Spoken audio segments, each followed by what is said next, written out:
warm welcome to another edition of To The Point. Political temperatures are rising in poll-bound Tamil Nadu, where apart from the Dravidian political parties, even the mainstream national parties are looking for political realignments. But there are some smaller parties which are daring to go it all alone during this election and are trying to make some kind of a difference on the ground. Joining me now is the firebrand PMK leader who's been a former Union Health Minister and is currently the Chief Ministerial candidate for PMK. I welcome Dr. Anbumani Ramadoss on To The Point. Hello. Dr. Ramadoss, let me begin by asking you, is 2016 Tamil Nadu election going to be a watershed election, as many analysts are putting it as? Absolutely. Why? Because there's not been a mindset of people like this current scenario. Okay. 50 long years of DMK and ADMK, people are fed up with that. And they want a change. And the youngsters especially are very impatient for a change. Like what happened in the center, 10 years of Congress rule, and then Mr. Modi came. And in Delhi, 25, 30 years of BJP and Congress, and then there's an alternative, Mr. Kejriwal came. So you are the new Arvind Kejriwal of Tamil Nadu, if I could say. I would love to, by bringing in a lot of changes, a lot of visible changes, and that's why people are flocking towards, thronging towards. What I would like to ask you is that with the kind of limited presence your party has, you have just one Lok Sabha seat and 3 assembly seats in the Tamil Nadu Assembly. Are your cadres really enthused at the moment the way your party has taken up the cudgels in the last 1 year? Because there are questions being raised whether you'll be able to spread your wings that much in Tamil Nadu. See, PMK is 26 years old. Okay. And in the past we have had 20 MLAs, we have 18 MLAs, we have had 7 MPs, we have had cabinet ministers in the past. And today is different. Even DMK has only 22 MLAs. Okay. And DMK is not a leader of opposition party. Mm-hmm. DMK has come third in the last assembly elections, and DMK has come third in the last parliament elections. So that doesn't mean anything. Like today, people are wanting a change. Today in Tamil Nadu, 60% are neutral voters. Right. And out of 60%, 2/3 of them are youngsters. So you are banking on these young voters, Absolutely. which could be a swing voter for you. Absolutely. When you say 60%, it's nearly 2/3 of Tamil Nadu are neutral voters. Okay. And out of that, 2/3 are youngsters, so I'm banking on these youngsters. Mm-hmm. I would proudly say that I'm the only politician in this generation. All the others are in the last generation. But as a journalist, it's a little intriguing because all the parties, including DMK, AIADMK, BJP, Congress and the French parties as well, they are looking for political marriages at the moment. They are trying to enter into some kind of an alliance. But yours is the only party which is focusing you as the chief ministerial candidate and how you would make a difference. Is that the USP of your party at the moment? I'll just give you one sample of it. Last parliament elections, mm-hmm. I won against the money power, the muscle power of the ruling party ADMK. Okay. And then the DMK, the Congress, the Communist, everybody. I opposed everybody and I won my parliamentary constituency. Okay. And the trend there was different because they believed in me. Mm-hmm. I said, I'll give you changes. And I said, look at me as a youngster, as a doctor in the past who have done for the country. I've rolled out a 108 ambulance scheme for the country, National Rural Health Mission, which has changed the entire health scenario today. I've banned Gutka in the country. I've bought stringent tobacco acts, polio free because of immunization. HIV is 50% reduction in cases. All these things I could do for India. Why can't I do for Tamil Nadu? Despite all the good work you've done as a health minister, but the kind of mindset which the electorate of Tamil Nadu has, they are actually used to that freebie culture and yes. The doles out from the state government. Why would they really go out and vote for a party like PMK, which of course has a very limited presence in the state? No, PMK doesn't have a limited presence. That's a misnomer, which is a miscommunication where our enemies, again, I'm talking about the number of seats. See, the seats like, and the Lok Sabha seats. See, you can't go according to the seats per se, because when we say assembly seats, we contested only in 30 seats last time. If we are contested in 234, our percentage would have been more. Even if ADMK contested in 30 seats or DMK contested in 30 seats, they would have got the same percentage. So are you contesting all the 234 seats this time? Yes. I mean, that's the decision which we have taken. We have called saying that without DMK and ADMK, anybody else can come with us. If they come with us, any party can come with us. If they come, we are happy. If they don't come, we are not bothered. So what I'm given to understand from what you're saying is that you are ready to shake hands with other parties who are ready to come with you, but you will not go and join hands with any other party. No, see, we are heading an alliance. If anybody wants, can come join us under our leadership and contest these elections. Whether be it BJP or any party or any other party other than DMK and ADMK, anybody else can come and join with us. But is it just resulting in a game of one-upmanship? Because there were reports that Vijay Kant's DMDK Vijay Kant's brother-in-law LK Sudesh has gone and met party president Amit Shah, and even the seat allocations have been discussed. How far is that true? That's and they have even come out hearsay. with numbers that they're going to give your party 70 seats. That's definitely not true, and that's all hearsay, and that's definitely not true. And so you are not ready to align. see, in this you will go it alone in this election. In this election, we are the one who will allocate the seats. Okay. So we are the head of the alliance, and we will allocate the seats, numbers, and that's not going to be the opposite. We are not going to ask someone So you're not ready to play a second fiddle, basically, to any other. We are the giving phase here, not in the receiving phase. So we are very confident, we are bold enough, and today 66-year-old DMK party is not bold enough to contest alone. But what has... A 44-year-old ADMK is not willing to contest alone because they are scared. So that's a mindset shift of the people, especially the youngsters. I say mindset, never in 50 years this mindset has happened. But so what people was are fed up. What was that factor which has really made your party change its stance from 2014 to now 2016, when you were ready to fight the general elections on the Modi way, when you allied with BJP, and now all of a sudden there is a U-turn? See, that was a national election. We wanted a good Prime Minister. We supported Mr. Modi. BJP is a small party in Tamil Nadu. It may be a national party, but here it's a small party. Okay. Putting aside our differences, we contested under BJP because it was a national election. State election is a different picture. And we are a bigger party. We are much bigger than BJP here and much bigger than all the other parties here. When the Lok Sabha elections were declared, there were two seats which NDA won from here. One was your Dharmapuri seat, and the other was the Harbour seat, which was run by Pon Radhakrishnan. Radhakrishnan got a cabinet berth, but you were denied a cabinet berth. Is this a result of your probably a frustration that you didn't get a cabinet berth? No, absolutely. We didn't ask for anything, and I'm happy that I didn't get a cabinet. Oh, so you have no regrets about it? Absolutely. Why? Because my focus is in Tamil Nadu. Right. But as what you're saying, that the people are fed up of 50 rules of these Dravidian parties, why would a voter in Tamil Nadu vote for your party? Maybe just three big reasons if you can give us. One, PMK is a completely different party against these. PMK is the only party for the last 15 years who have been producing out draft budgets, shadow budget. Okay. And for the last 7 years, shadow agricultural budget. We said we're going to have a separate agricultural budget. So, which means that you are going to have a separate budget for agriculture. In consultation with the farmers. Yes, absolutely. Okay. I've already done that. Consultation is going to have an agreement with the farmers. Okay. We have done a social contract with farmers. You've already done that. I have done a social contract with farmers, an agreement between me and the farming community saying that these are the things that I'll do within 2 years of my party, with my government. And otherwise, I will relinquish my post. Not only with farmers, with fishermen, with industrialists, with weavers, all these have a social contract. Okay. And PMK has produced 25 different documents for Tamil Nadu health issues, agriculture, and governance, and the education policies, all these things Today, PMK is the only opposition party who have given, we do everything on a scientific basis of analysis or protest and all these things And our party is the only party for the last 30 years have been fighting alcohol and fighting corruption. And I say that first signature I do when I come to power is total prohibition. Okay. And I'll give you a clean governance, corruption-free governance. We'll bring in Lok Ayukta Act. We'll bring in Right to Public Services Act. We'll give e-governance and a transparent administration.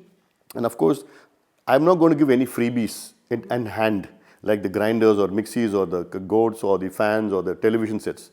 I said I will give you free education and free health. Those, despite all the promises your party is making, that you are bringing in revolutionary ideas and you're trying to bring in a change which has never been experimented by the political parties, but another reality of your party is that it is seen as a very casteist party where, which espouses probably the cause of the Dalits and the Dalits versus the one-year clashes, as we have already seen in what happened in Dharmapuri.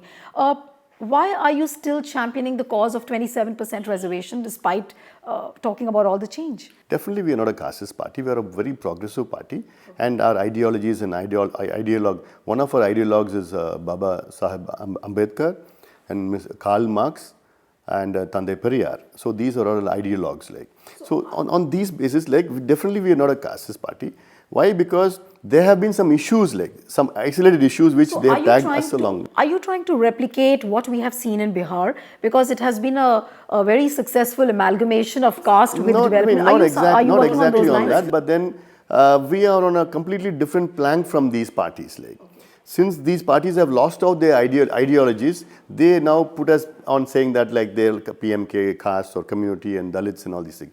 We are definitely not. PMK is the only party who has done maximum for the Dalits than any other party in Tamil Nadu. And when I was a minister, I had given reservation, I brought in reservation for Dalits in the All India medical entrance exam, first, which has not happened for 30 years. And then the first minister we got, we had given to Dalit, Aril Malay, who was a Dalit. But in your constituencies, it's still a political reality that Vanyars and Dalits don't see eye to eye. That's definitely not to be. That's definitely not to be. Okay, Dr. Ramadoss, I'll have to take a break here. When we come back, we talk about a few more challenges of the Jayalalitha government and what has really gone wrong with the current state government. Back in a moment. Welcome back. You're watching To The Point with PMK leader Dr. Anbumani Ramadoss. Talking about the suicide of the 3 students at the Vilupuram Medical College, fingers are being pointed at you right now that you were the union health minister at that point of time when the college was given clearance, and a whole lot of questions are being raised on the infrastructure, the fee structure. Was it not a moral responsibility maybe then to find out whether a proper inspection has been carried out? See, that college was a naturopathy college. Okay. And permission was given by the state government in 2008. Okay. At that point of time, permission for any naturopathy college doesn't go to the center. Okay. The center has no role. Okay. There was no council for naturopathy. Okay. And so the entire permission was by the state government. Mm-hmm. And in Tamil Nadu, there are 4 colleges. All 4 got permission from the state government, and none of them went to the center. So that system was not there at that time.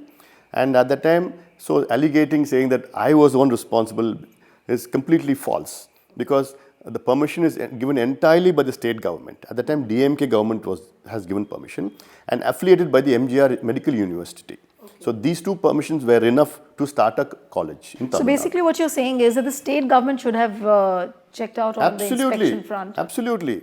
I had no role. The government of India has no role to play in naturopathy. But there's an ugly politics which is being played between PMK and DMK. Absolutely, it's not to be. And DMK was the one who had given permission in 2008. They should have inspected and found out if there's any faults or not. And then the MGR University gave a provisional affiliation to that. Mm-hmm. And subsequently, each year they were giving certificates. Okay. Only in 2011, when they said that this college wanted to start a homeopathy college, then only central government came into play for the homeopathy. And then the courts went, and then we had the suicides of 3 innocent girls. Right. But the suicide or murder, we need to find out. I want a CBI inquiry into this. Okay. So you demanded a CBI inquiry? Yes, I already demanded it. I said CBI inquiry, let the CBI inquire and find out who gave permission, what sort of permission, what infrastructure, and how the children died. Taking you to a more serious issue on prohibition of liquor. A lot of people whom I met on the ground, they have said that the freebie culture which is there, obviously the entire revenue of the state government is coming from liquor. So they are taking money with one hand and then giving it out through freebies to the other people. So, of course, I mean, apart from the liquor debts, the freebie culture is seen as a very enabling measure for the poor people. How would your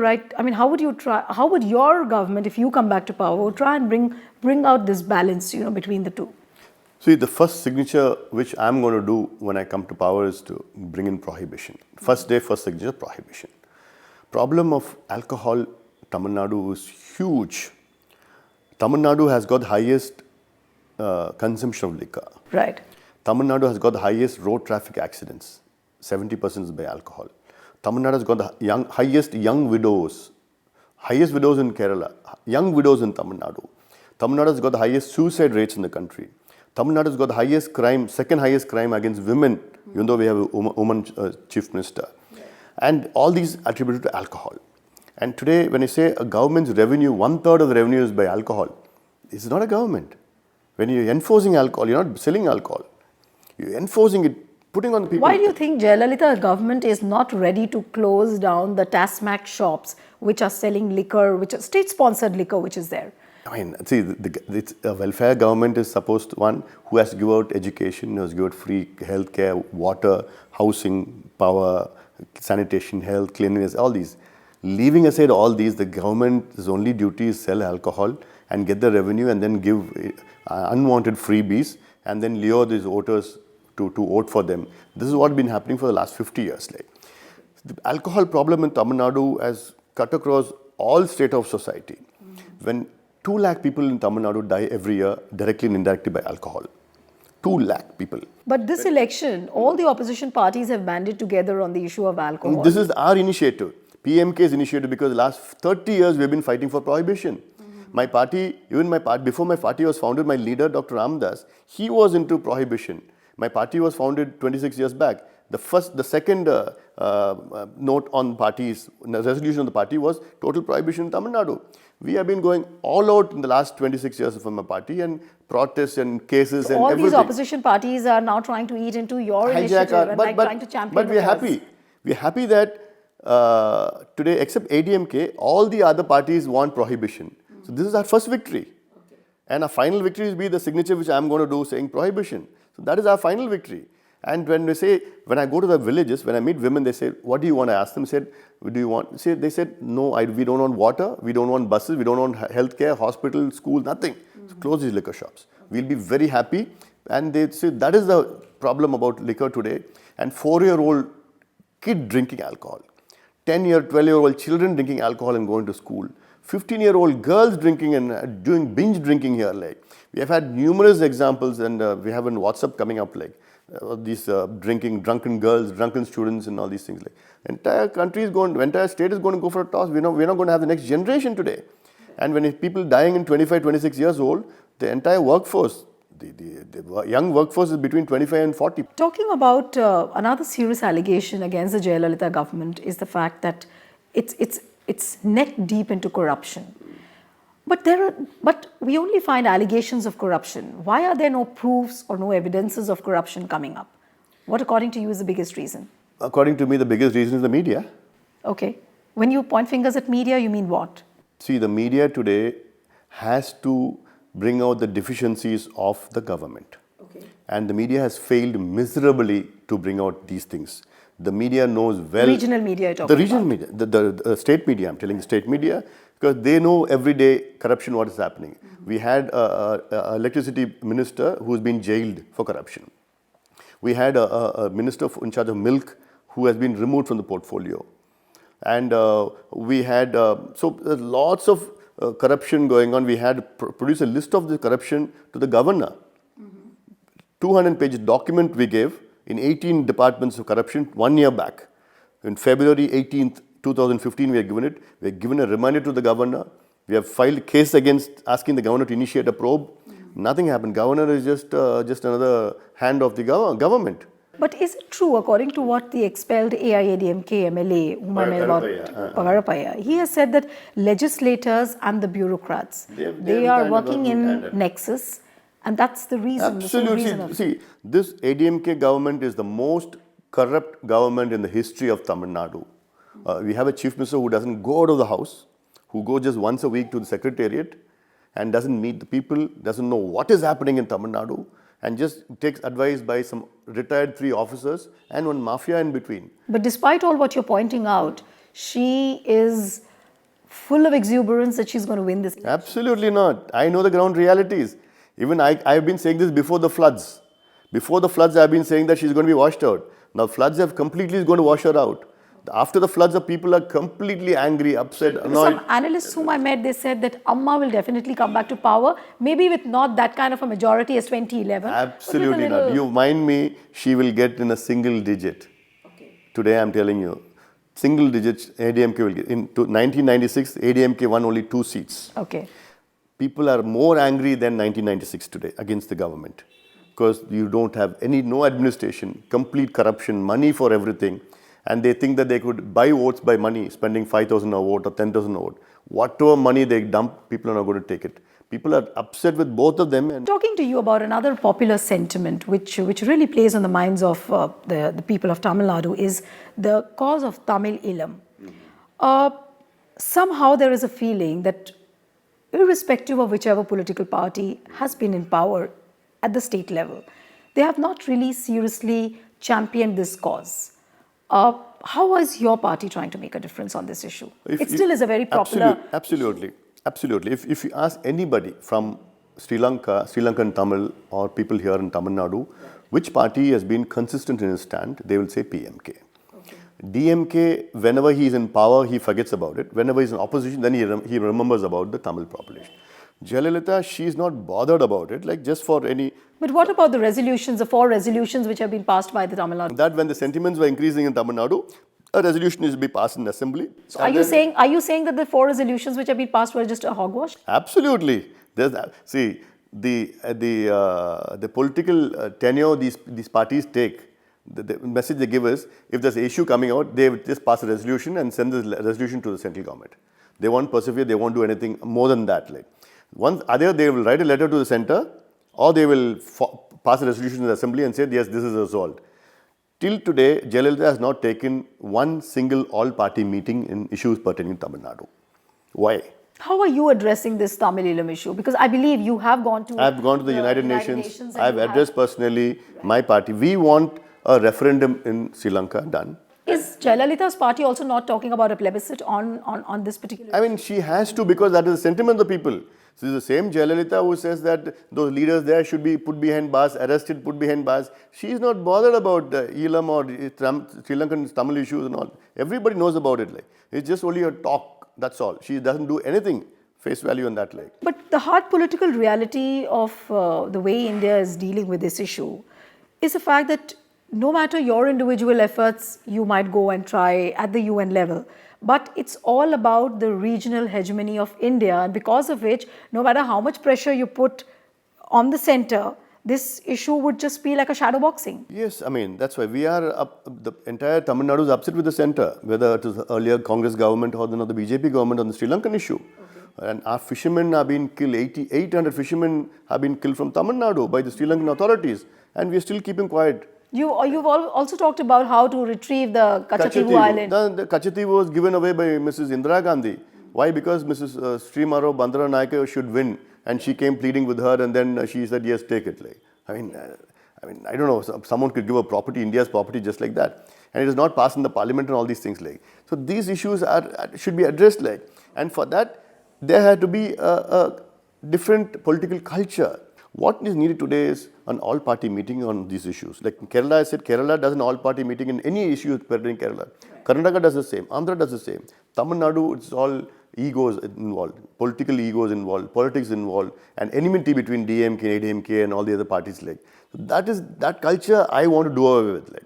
I want to do away with the ego culture, and I want to be like in Delhi where all parties are friendly. You're not going to be inaccessible like Jayalalitha when you become the chief minister. Absolutely not. I am going to call an all-party meeting every 2 months.